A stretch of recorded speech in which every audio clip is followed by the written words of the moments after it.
राजस्थान प्रदेश किसान कांग्रेस के प्रदेश अध्यक्ष श्री भगवान नागा ने आज सीकर में यूआईटी द्वारा जारी मास्टर प्लान 2041 के विरोध में आयोजित प्रेस वार्ता में सरकार से इसे रद्द करने की पुरजोर मांग की।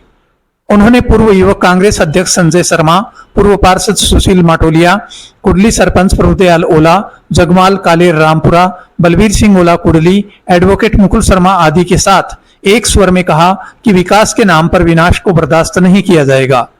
नागा ने कहा कि यह गरीब और किसान की जमीन छीनने का सुनियोजित षड्यंत्र है। कांग्रेस उस हर गरीब किसान व संगठन के साथ है जो लोगों को उजाड़ने वाले इस मास्टर प्लान के विरोध में खड़ा है। किसान कांग्रेस प्रदेश अध्यक्ष श्री भगवान नागा ने विस्तार से मास्टर प्लान में से पैदा हुए भयावह हालात पर प्रकाश डाला।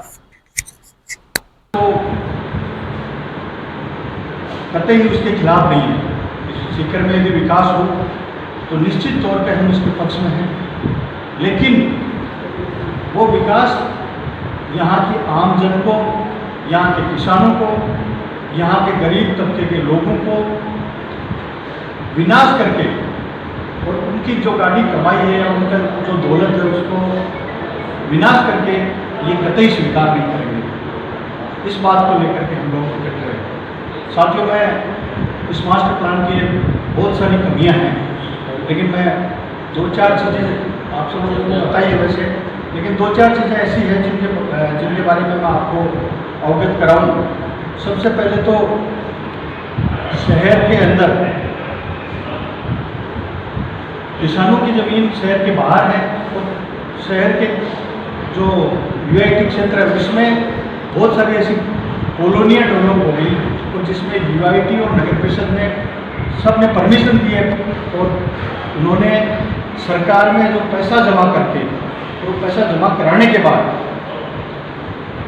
उनको परमिशन दिया है, पट्टा दिया है और उनमें ही वो कहीं सुविधा क्षेत्र ले रही है, कहीं 100 फीट रोड डाल रही है। और रोड डालने तो अलग बात है, जो 2031 का प्लान जो प्रस्तावित था उसमें और इस प्लान में दोनों में ये चेंजिंग किया है कि बहुत सारी जगह अव्यवस्थित तरीके से, हो सकता है इन्होंने कोई सेटिंग करके भ्रष्टाचार करके और चाहे इधर उधर करने का काम किया हो या और कोई कारण से किया हो, उनको इधर उधर खिसकाने का भी काम किया है। मैं उसका भी विरोध करता हूँ। और इसके अलावा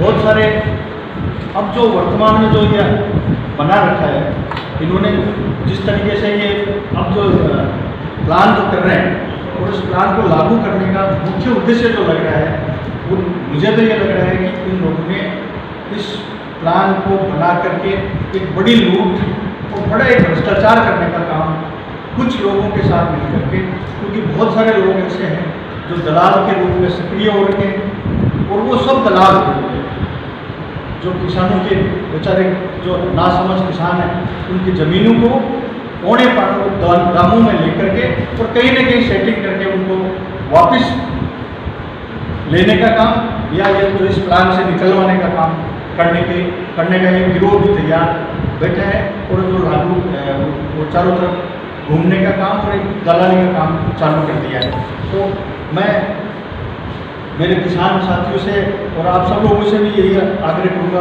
कि इस तरीके की जो घटनाएं करने के लिए लोग इकट्ठा हुए हैं उनकी झांसे में नहीं आए और इस मास्टर प्लान का विरोध करें, ज़्यादा से ज़्यादा विरोध करें, सब लोग इकट्ठा होकर के इस मास्टर प्लान का विरोध करें।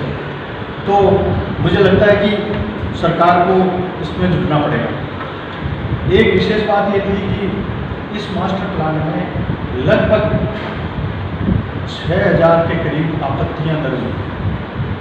आप लोगों को पता है आपत्ति दर्ज कराने में और एक प्लाट के मालिक को जो बेचारा अपने पूरी ज़िंदगी भर की कमाई करके एक प्लाट खरीदता है और उस प्लाट के अंदर से या तो रोड निकल रही है पूरा वो प्लाट निकल गया और उसमें उसको कितना मेंटली टॉर्चर हुआ है, उसके अलावा उसको कितना आर्थिक नुकसान हुआ है कि उनको ये आपत्तियां दर्ज कराने के लिए यहाँ चक्कर काटने पड़े, कभी नगर परिषद के, कभी ई मित्र वाले के। तो एक तो खर्चा भी हुआ है, टाइम भी खराब हुआ और मानसिक रूप से उसको प्रताड़ित भी किया गया है। ये बहुत बड़ी इसकी कमियाँ हैं। और इसके अलावा 200 फीट 100 फीट और एक 400 फीट ऐसी रोड जो 1.5-2 किलोमीटर की रेंज में है।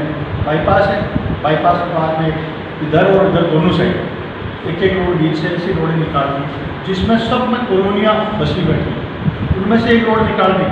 फिर उसके लगभग 1 किलोमीटर आगे 400 फीट रोड निकाल दी।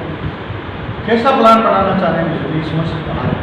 तो मैं इस जो ये रोड निकाल रहे हैं उनको भी रिव्यू किया जाए। और बहुत सारी ऐसी रोडें जो अंदर से जो रोड जा रही थी, जो पुराने रास्ते हैं, हम तो ये कह रहे हैं कि उनको चौड़ा कर दें, तो भी बहुत बड़ी बात है, वो भी संभव नहीं हो पा रहा है। इसके अलावा नगर परिषद हो चाहे यूआईटी जो कॉलोनी बसाने की बात कर रही है, इससे पहले दुजोल साइड में 3,000 बीघा जमीन लेने का काम इन्होंने करने का प्रयास किया था। या वहाँ के किसानों के आंदोलन के बाद में अभी ये भी नहीं पता कि उसका क्या हो रहा है, वो नई प्लान दे रहे हैं। आधारभूत सुविधाएं इस शहर में कहाँ हैं? हर जगह रोड पे खड्डे पड़े हैं। आज बरसात के पानी के चाहे नौलगढ़ रोड की स्थिति देख लो, और नानी भीड़ की तो आप सब लोगों से वाकिफ भी हैं कि नानी भीड़ में क्या हालत कर रखे हैं। NH रोड जा रही है, वो रोड जाम पड़ी है। इधर से गुजरने वाले लोग चाहे गंगानगर, चूरू और बीकानेर जाने वाले, हनुमानगढ़ जाने वाले जितने भी लोग हैं, वो इधर से निकलते हैं बदबूदार माहौल में। एक सीकर ऐसी शिक्षा नगरी का जो सीकर है, उसकी एक बदबू लेकर के वो जा रहे हैं। तो उनके वो क्या मैसेज लेके जा रहे हैं? तो हम ये कह रहे हैं कि सबसे पहले कि आप कर रहे हो तो ये आधारभूत सुविधाएँ तो चाहे रोड की हो, बिजली का हो, या आपकी सरकारी बिल्डिंग्स हो, या इस पानी को जो सीवरेज ड्रेनेज के नाम पे रोज खड्डे खोद रखे हैं, पूरे शहर के को खोखला कर रखा है। इन सब सुविधाओं को आप तैयार करें और उसके बाद जितने भी किसान हैं उनको